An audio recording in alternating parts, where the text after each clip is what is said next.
Pernahkah Anda membayangkan rasanya membangun rumah di Puncak Jaya atau Wamena? Di Jawa, kita mungkin mengeluh jika harga semen naik 1.000 atau 2.000 rupiah menjadi 60.000 rupiah per sak. Tapi, bayangkan saudara kita di Pegunungan Papua di awal tahun 2026 ini harus merogoh kocek hingga 2.500.000 rupiah hanya untuk satu sak semen. Satu sak, harga yang sama dengan sebuah smartphone kelas menengah. Ini bukan sekadar masalah mahal, ini adalah masalah ekonomi terbesar di negeri ini. Kita punya pabrik semen raksasa di Sulawesi Selatan, PT Semen Tonasa dan Bosowa, yang surplus produksi. Kita punya laut yang luas, tapi kenapa harga di ujung sana masih mencekik?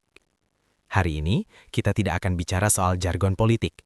Kita akan membedah cuanomik, sebuah analisis untung rugi dari proyek infrastruktur paling ambisius di luar Jawa, kereta api Trans Sulawesi, khususnya segmen Makassar Parepare. Apakah besi panjang ini benar-benar solusi atau hanya proyek mercusuar? Dan yang paling penting, apakah rel di Maros bisa menurunkan harga tembok rumah di Wamena? Mari kita bedah. Anatomi besi Sulawesi, bukan kereta biasa. Kita mulai dari Sulawesi. Banyak orang skeptis, buat apa Sulawesi punya kereta? Kan sudah ada truk. Nah, disinilah letak kesalahpahaman besarnya. Kereta api Trans Sulawesi ini spesies yang berbeda dengan yang biasa Anda naiki di Jawa, seperti Argo Bromo atau komuter lain. Di Jawa, kita pakai rel sempit atau Cape Gauge 1067 mm. Itu warisan Belanda. Tapi di Sulawesi, kita pakai standar dunia, standar gauge 1435 mm. Kenapa ini penting? Ini bukan soal gaya-gayaan, ini soal otot. Rel yang lebih lebar ini mampu menahan beban gandar atau axle load hingga 25 ton. Bandingkan dengan rel Jawa yang rata-rata hanya 18 ton. Artinya, satu gerbong di Sulawesi bisa mengangkut semen jauh lebih banyak, lebih berat, dan lari lebih kencang. Desainnya bisa tembus sampai 200 km per jam atau semi kereta cepat meskipun operasionalnya disesuaikan. Bayangkan, ribuan truk kontainer yang setiap hari memadati jalan poros Maros Pangkep. Jalanan rusak, macet, dan kecelakaan fatal sering terjadi, seperti tragedi truk kontainer di Mandale pada Februari 2026 lalu yang menewaskan satu keluarga.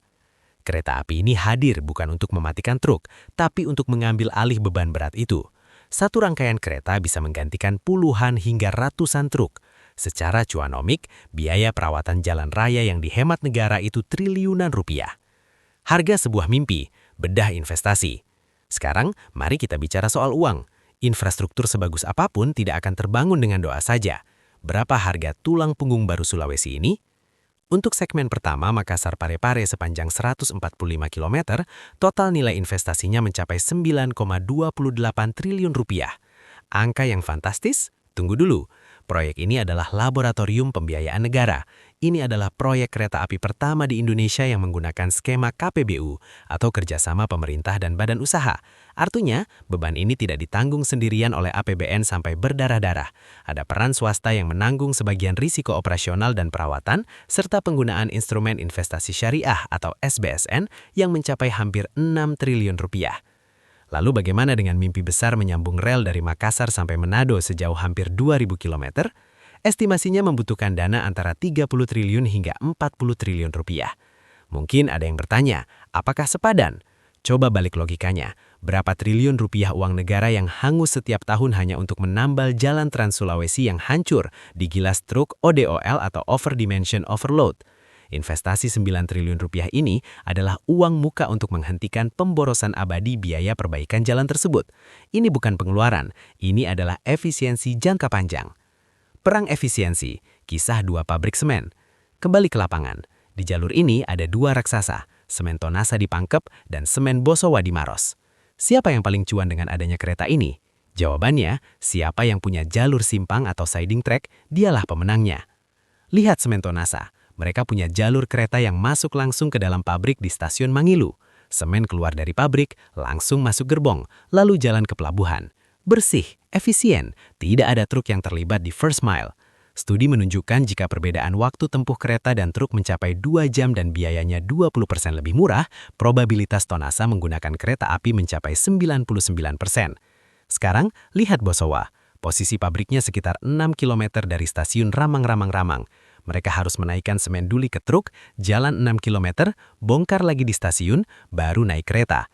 Ini namanya double handling. Riset membuktikan tanpa siding track, biaya total menggunakan kereta api bagi Bosowa justru bisa lebih mahal 4% dibanding truk langsung. Ini pelajaran mahal dalam infrastruktur. Rel saja tidak cukup, konektivitas pintu ke pintu adalah kunci. Tanpa itu kereta api hanya jadi tontonan, bukan alat logistik. Jembatan laut dan peta jalan 2030. Semen sudah di atas kereta, lalu mau dibawa kemana? Ke pelabuhan, lalu ke Papua. Disinilah letak rencana besar masa depan. Kereta api Makassar-Parepare ini desainnya jenius karena ujung relnya mencium bibir dermaga atau on-dock rail di pelabuhan Garongkong.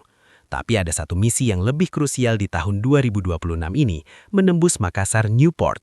Future Plan, The Roadmap. Tahun 2026 bukan akhir, tapi awal ekspansi. Fokus utama pemerintah saat ini adalah menyelesaikan akses rel masuk ke MNP. Kenapa? Karena MNP adalah gerbang ekspor terbesar di Indonesia Timur. Jika rel masuk ke sana, kontainer semen bisa langsung naik kapal tanpa menyentuh jalan raya kota Makassar yang macet.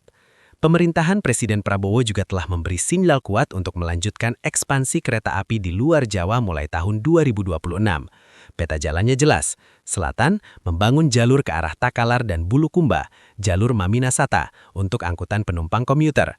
Utara jauh, memulai studi dan konstruksi jalur Manado Bitung untuk mendukung kawasan ekonomi khusus atau KEK di Sulawesi Utara. Visi besarnya, di tahun 2030-an, Sulawesi bukan lagi pulau berbentuk huruf K yang terpisah-pisah, melainkan satu koridor ekonomi raksasa yang tersambung baja dari Makassar sampai Manado sepanjang 1.700 km lebih. Realita pahit di Papua, kenapa masih mahal? Inilah bagian yang paling menyedihkan namun penting untuk dipahami. Jika kereta di Sulawesi sudah efisien, investasi triliunan rupiah, dan tol laut sudah jalan, kenapa harga di Puncak Jaya masih 2,5 juta rupiah? Jawabannya ada di infrastruktur hilir. Di Jayapura atau Sorong, pesisir, harga semen relatif wajar, sekitar Rp75.000. Tapi begitu masuk ke pedalaman, hukum ekonomi berubah menjadi hukum rimba. Di awal tahun 2026 ini, data BPS menunjukkan anomali. Wilayah lain deflasi, tapi Papua Pegunungan justru inflasi tinggi. Penyebabnya klasik tapi fatal. Cuaca buruk menghambat penerbangan perintis dan longsor memutus jalan Trans Papua. Bayangkan, semen yang sudah murah sampai di Wamena harus diangkut lagi naik ojek atau truk Gardan 2 menembus lumpur. Biaya ojeknya saja bisa Rp500.000 per sak.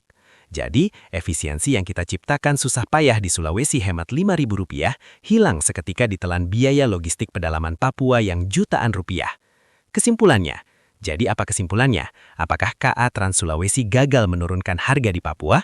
Tidak, itu cara pandang yang salah. KA Trans Sulawesi telah berhasil menciptakan struktur biaya hulu yang sehat. Pabrik semen di Sulsel kini punya opsi logistik yang lebih murah, aman, dan massal. Ini fondasi. Tanpa fondasi ini, kita tidak mungkin berharap harga turun. Tapi, pekerjaan rumah kita belum selesai di hilir. Perbaikan jalan Trans Papua ruas Jayapura-Wamena yang kini tinggal sekitar 50 km lagi untuk tuntas sempurna adalah kunci selanjutnya. Cuanomic mengajarkan kita bahwa logistik adalah rantai. Kekuatan rantai ditentukan oleh mata rantai terlemahnya. Saat ini, mata rantai terkuat ada di rel Sulawesi dan yang terlemah ada di jalanan pegunungan Papua. Tugas pemerintah dan kita selanjutnya bukan lagi mempertanyakan buat apa kereta di Sulawesi, tapi bagaimana menyambungkan efisiensi Sulawesi ini sampai ke halaman rumah warga di Puncak Jaya. Karena pada akhirnya, keadilan sosial bagi seluruh rakyat Indonesia itu ukurannya sederhana, saat harga semen di Papua tak lagi membuat menangis. Sekian analisis ringan kali ini. Terima kasih telah menyimak perjalanan panjang dari rel Maros hingga pegunungan Papua. Like jika suka video ini, komen sesuka hati, share dengan rasa bangga dan harapan, dan jangan lupa subscribe. Sampai jumpa di pembahasan selanjutnya.